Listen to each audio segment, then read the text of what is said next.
بسم اللہ الرحمن الرحیم. السلام علیکم ناظرین.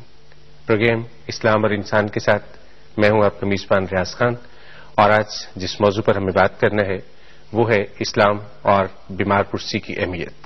اس موضوع پر ہمارے سوالات کے جوابات دینے کے لیے موجود ہیں معروف اسکالر حضرت علامہ حافظ محمد صفات رسول.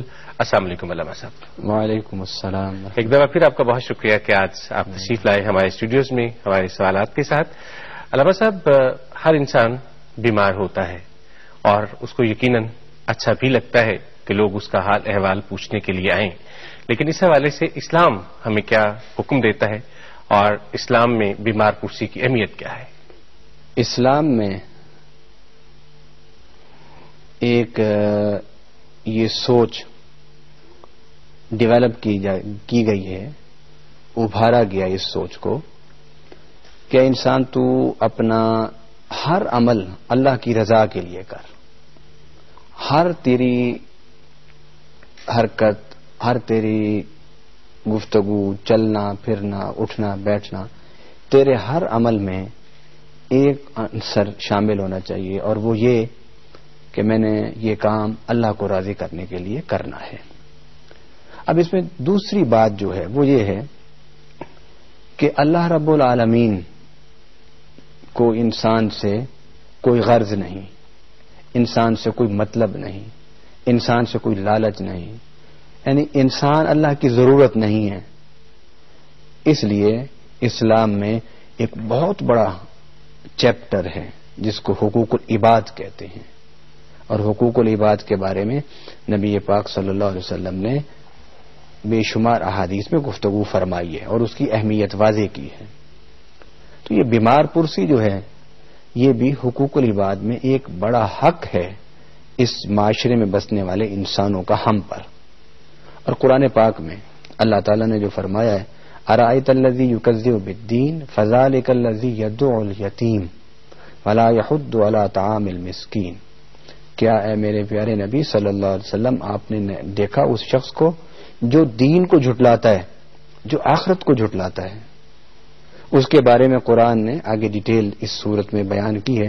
اس میں سے ایک جملہ یہ ہے، ایک کلمہ یہ ہے کہ فذلک الذی یدعو الیتیم، کہ وہ یتیموں کو دھتکارتا ہے، یتیموں کو دھکے دیتا ہے، دھتکارتا ہے، ان کو نفرت کی نگاہ سے دیکھتا ہے، ان کے ساتھ بیٹھتا نہیں، ان کے ساتھ بات نہیں کرتا.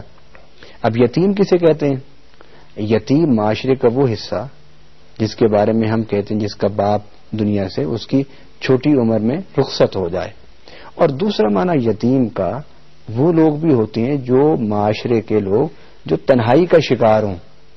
تو قرآن نے یہ کہا ہے کہ آخرت پر یقین رکھنے والے، دین کو ماننے والے، دین پر اطاعت کرنے والے، دین پر عمل کرنے والے، دین کی راستے کو اختیار کرنے والے وہ لوگ ہوتے ہیں جو معاشرے میں تنہائی کا شکار جو لوگ ہیں ان کے پاس جا کے بیٹھیں، انہیں دھتکاریں نہیں، ان کو نظر انداز نہ کریں، ان سے باتیں کریں، جا کر ان سے ان کی خیریت پوچھیں، ان سے ان کے بارے میں احوال پوچھیں. اور معاشرے میں وہ طبقہ جسے ہم بیمار طبقہ کہتے ہیں، جو ہسپتالوں میں ہے، جو گھروں میں ہے، وہ طبقہ ہے کہ جس کے ساتھ ہم بیٹھنا اٹھنا اپنے وقت کا ضیاع سمجھتے ہیں. ہم سمجھتے ہیں کہ ہم جائیں گے ہسپتال میں، آنے جانے کا وقت ضائع کریں گے، پیٹرول ضائع کریں گے، وہاں بیٹھیں گے، وقت ضائع کریں گے، ہمیں کیا ریٹرن ہوگا؟ اسلام ایک فکری مذہب ہے، ایک اعتقادی مذہب ہے، ایک عملی مذہب ہے. اسلام ایک سوشل دین ہے.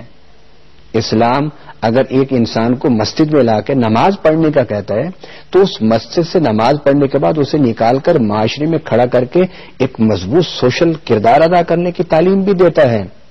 اس لیے نبی پاک صلی اللہ علیہ وسلم نے فرمایا کہ جو شخص صبح کسی مریض کو جا کے اس کی عیادت کرتا ہے، اس کی بیمار پرسی کرتا ہے، اس کے ساتھ بیٹھتا ہے، اس کے ساتھ محبت پیار کی باتیں کرتا ہے، اور بیمار پرسی کرنے کے بعد وہ اپنے دنیا کے دھندوں میں مشغول ہو جاتا ہے، تو شام تک اللہ کے 70,000 فرشتے اس پر رحمتوں کی چھاؤں کیے رہتے ہیں.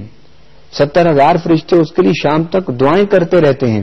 اور اگر کوئی شخص شام کو جاتا ہے اور کسی بیمار کی بیمار پرسی کرتا ہے، اس کی خیریت دریافت کرتا ہے، تو شام کو بیمار پرسی کرنے والے انسان کے لیے اللہ 70,000 فرشتوں کو کھڑا کر دیتا ہے جو آنے والی صبح تک اس کے لیے دعائیں کرتے رہتے ہیں. اللہ اکبر. یعنی معاشرے کا وہ طبقہ جو بیمار طبقہ ہے اس کے پاس جانا، اس کے پاس بیٹھنا، اس کے لیے اتنا اجر و ثواب ہے قرآن و سنت میں کہ آپ اس کا حساب اور اس کو شمار نہیں کر سکتے. میں آپ سے یہ پوچھنا چاہوں گا کہ اسلام کیا صرف مسلمانوں کی طرف بھیجتا ہے یا اس میں غیر مسلم کا حال احوال جو ہے وہ بھی پوچھنے جانا چاہیے، اس کی بھی عیادت کرنا چاہیے؟ اسلام انسانیت کا دین ہے. قرآن میں اللہ نے فرمایا ہے اپنے بارے میں الحمدللہ رب العالمین کہ میرے لیے ساری تعریفیں ہیں، اللہ کے لیے ساری تعریفیں ہیں. کیوں؟ کہ وہ رب العالمین ہے، پورے عالمین کو، تمام عالمین کو پالنے والا ہے.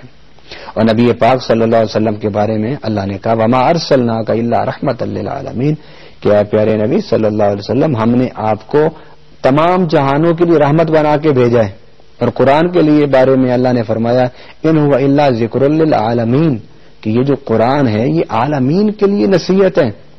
گویا قرآن اسلام کے حوالے سے یہ تصور واضح کر رہا ہے کہ اسلام پوری انسانیت کا مذہب ہے، اسلام پوری انسانیت کا دین ہے، اسلام پوری انسانیت کے لیے ضابطۂ حیات ہے. اور پوری انسانیت وہ امت محمد صلی اللہ علیہ وسلم میں شامل ہے. ایک امت دعوت ہوتی ہے اور ایک امت اجابت ہوتی ہے. امت اجابت وہ جو کلمہ پڑھ چکے ہیں اور امت دعوت وہ جنہیں ہم نے جا کر دعوت دینی ہے. اسلام ان دونوں کو حضور کی امت میں شامل کرتے ہیں. گویا پوری انسانیت کے لیے اسلام ہے اور انسانیت کا مذہب اسلام ہے، انسانیت کا دین اسلام ہے. تو میں نہیں سمجھتا کہ اسلام صرف یہ کہتا ہو کہ صرف مسلمان کی عادت کی جائے اور کسی غیر مسلم کی عادت نہ کی جائے، یا اسلام یہ کہتا ہو کہ ایک مسلمان کی عادت کرنے کا اجر و ثواب ہے اور غیر مسلم کی عادت کرنے کا، بیمار پرسی کرنے کا اجر و ثواب نہیں ہے. اور یہ تصور تو تب پیدا کیا جائے نا کہ جب ہمیں نبی پاک صلی اللہ علیہ وسلم کی سیرت سے، آپ کی اسوہ حسنہ سے کوئی ایسی مثال نہ ملے.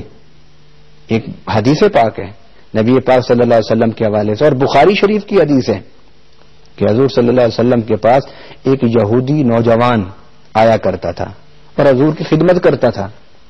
کہاں پر آیا کرتا تھا؟ حضور کہاں ہوتے تھے؟ مسجد نبوی میں ہوتے تھے. وہاں آتا تھا، وہاں کے بیٹھتا تھا. اور حدیث پاک کے لفظ ہیں کہ یخدم النبی صلی اللہ علیہ وسلم، کانا یخدم النبی صلی اللہ علیہ وسلم، وہ آتا تھا، بیٹھتا تھا اور حضور کی خدمت کرتا تھا.